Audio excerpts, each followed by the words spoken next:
இன்னைக்கு டேஸ்டியான சர்பத் பண்ண போறேன். சம்மர் டைம்ல குடிக்க ரொம்ப நல்லா இருக்கும். பாதாம் பிசின்லாம் போட்டு சூப்பரான பால் சர்பத் எப்படி செய்யறதுன்னு இந்த வீடியோல பார்க்கலாம். ஃபர்ஸ்ட் பாதாம் பிசின் ஊற வைக்கலாம். இது எல்லா நாட்டு மருந்து கடைகள்லயும் கிடைக்கும். நைட் ஃபுல்லா கொஞ்சமா ஊற வச்சாலே போதும். இந்த மாதிரி நிறைய கிடைக்கும். உங்க தேவைக்கு ஏற்ற மாதிரி ஊற வச்சுக்கோங்க. சப்போஸ் நிறைய இருந்தா நீங்க ஃப்ரிட்ஜில் கூட ஸ்டோர் பண்ணி வச்சுக்கலாம். நம்ம கொஞ்சம் பாதாம் பிசின் ஊற வச்சதுக்கே இவ்வளோ கிடைச்சிருக்கு. இப்போ பால் சர்பத் பண்ணுறதுக்காக 1/2 லிட்டர் பால் எடுத்திருக்கேன். இது பால் காய்ச்சினதுக்கு அப்புறம் ஆற வச்சு ஃப்ரிட்ஜில் வச்சு ஜில்லுன்னு எடுத்திருக்கேன். பால் கெட்டியா இல்லைன்னா நீங்கள் கொஞ்சம் பாலை வத்த வச்சு எடுத்துக்கோங்க.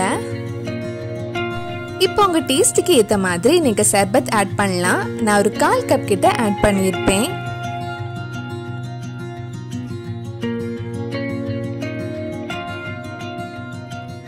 உங்களுக்கு சர்பத்ல எவ்வளவு இனிப்பு வேணுமோ அதுக்கு ஏத்த மாதிரி சுகர் ஆட் பண்ணிக்கோங்க.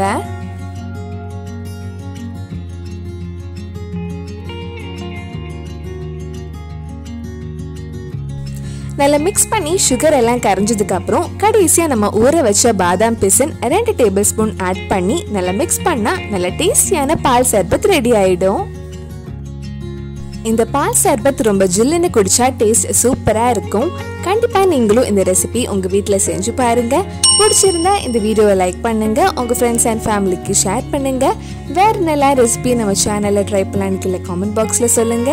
நீங்க இன்னும் என்னோட சேனலை சப்ஸ்கிரைப் பண்ணலைன்னா மறக்காம சேனலையும் சப்ஸ்கிரைப் பண்ணுங்க. கூடவே அந்த பெல் ஐக்கனும் பிரஸ் பண்ணா நான் புது வீடியோ போட்ட உடனே உங்க போனுக்கு நோட்டிபிகேஷன் வந்துடும்.